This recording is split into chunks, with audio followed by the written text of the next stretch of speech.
আসসালামু আলাইকুম। আশা করি সবাই ভালো আছেন। আলহামদুলিল্লাহ আমরাও ভালো আছি। মনে হচ্ছে প্রায় অনেক দিন পরে ভয়েস ওভার দিচ্ছি।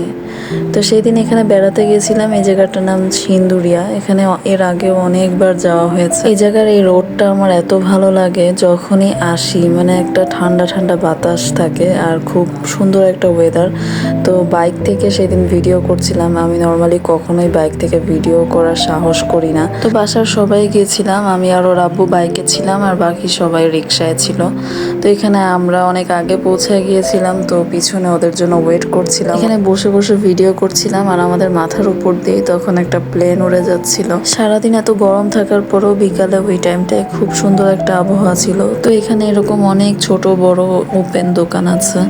এখানে নর্মালি বেশিরভাগই ভাজা পোড়া, ফুচকা, চটপটি এই টাইপের জিনিস পাওয়া যায়। তো আমরা এখানে আসছিলাম এই টাইপেরই নাস্তা করার জন্য। তো এখানে এসে আমার ছেলে তো খুবই খুশি, ছেলে মেয়ে দুইজনেই খুব খুশি।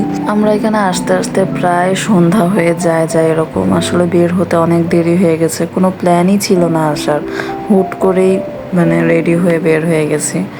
তো আস্তে আস্তে লেট হয়ে গেছে। তো এখানে সাদমান সারা খেলছিল আর আমরা গল্প করছিলাম। টুকটাক কিছু নাস্তা করার পরে ছেলেরা চলে যায় মসজিদে নামাজ পড়তে আর আমরা এখানে বসে নামাজ পড়ে নিই। দেন তারপর সবাই আসার পর আবার এখানে কফি খাই। কফিটা আমার কাছে খুবই ভালো লেগেছে। তো কফি খেয়ে আমরা এখানে পাশেই একটা আন্টির বাসা আছে, মানে পরিচিত আমাদের, তো সেখানে চলে গেছিলাম সবাই। এখানে এসে আবার ওনারাও অনেক নাস্তা দিয়েছিল, তো বিভিন্ন ধরনের পিঠা, তারপরে সেমাই এই টাইপের। তো এগুলো খেয়ে তারপর আমরা প্রায় 8টা সাড়ে 8টার দিকে রওনা দিয়ে দিয়েছিলাম। আমরা বাইকে ছিলাম আর বাচ্চাদেরকে রিক্সায় দিয়ে দিয়েছিলাম। রাতে এই রাস্তাটা আরও বেশি সুন্দর লাগছিল।